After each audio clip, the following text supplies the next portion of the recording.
Moving on, then we've got supervisors. You do not need to,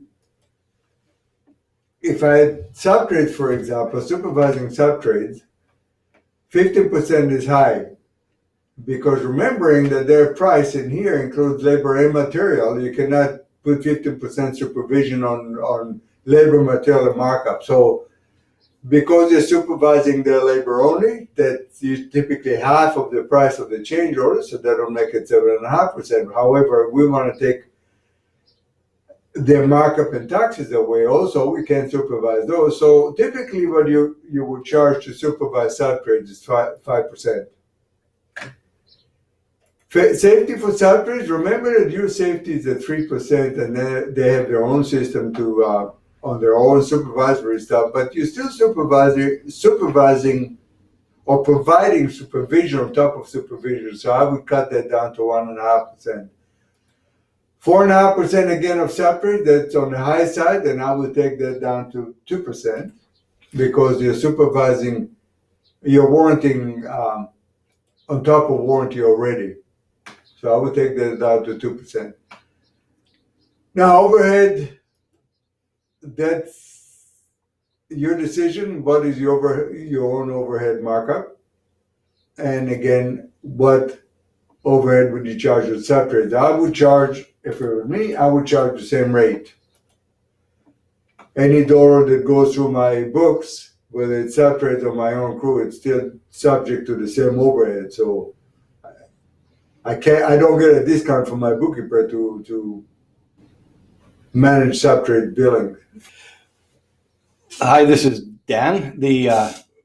For overhead and for profit, we've split it between overhead on your regular amount of material and labor and overhead on subtrades. Profit on your labor and material, profit on your subtrades. And the reason for the split is because some contracts specify that you're allowed to charge so much overhead for your labor materials and so much for subtrades. You're regulated how much you're allowed to charge. So we've split it out so that you can charge as much as you possibly can on each of those. If there's no requirement of that nature, then just charge the same amount in both overhead and overhead for subtrades. Well said, Dan, and thanks for that input. Okay, so next thing is insurance. Now remember that this is liability insurance, and liability insurance is a cost. It's directly related to a change order, and it's not overhead. Liability insurance is cost of goods. It's not overhead. We covered that already in estimating. However, it becomes an issue with your clients. You can simply say your premium gets adjusted by any change to your sales, and if a change order increases your sales, it therefore increases your liability insurance. It therefore makes it indirect cost of goods, and it's chargeable to the change order. Bonding, I would change this to 0 if you have any bonding costs. That's what I would, again, it's the same thing as insurance. If your project value goes up, your bonding cost or premium costs go up as well. So if you do have bonding on a project, you have to change that. Now, in the bottom in here, you'll see delay claim and overtime. We will cover that later as we talk about delay and overtime, and we will visit that again. So we're going to scroll to the top. At the top of this change order summary page, there's a button that says change order has been accepted. When you first calculate a change order, until it's been approved, it's a contemplated change order. Once that change order has been approved, then you click the change order has been accepted button. It will ask for a change order number. Your contemplated change order number might be different than your change order number. So it's going to ask for a new change order number, and it's going to save it as a change order.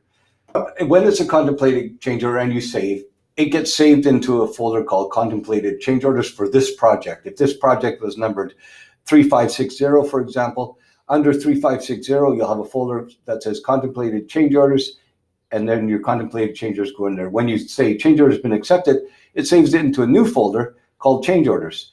So if you go to that project and look under change orders, you'll see there's a folder for accepted change orders. Once you have completed your change order and it's time to print it or you can submit it to your client, you get a number of choices here.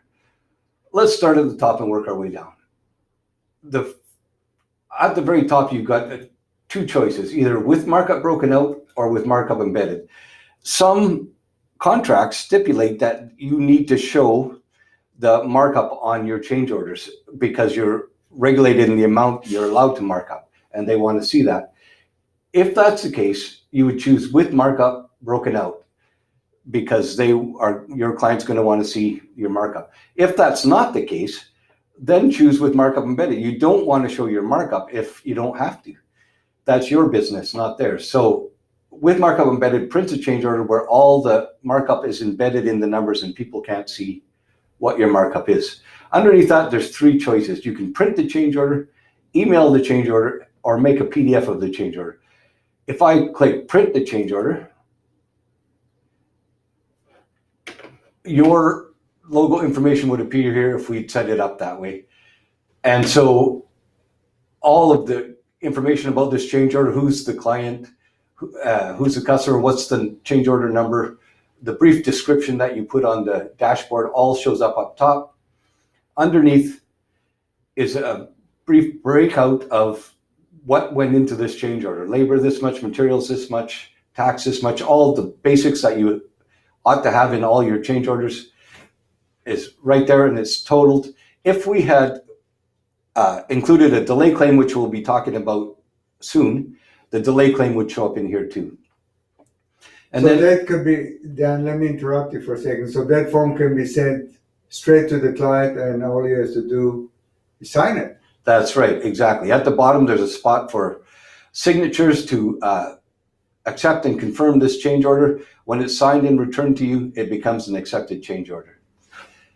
Wonderful. If you click email, it will open your desktop email browser such as Outlook and include the change order as an attachment.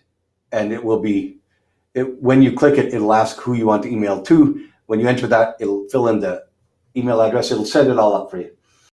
If it is a PDF, that's for your own copy. All right, so we're done with this. We can go back to the dashboard.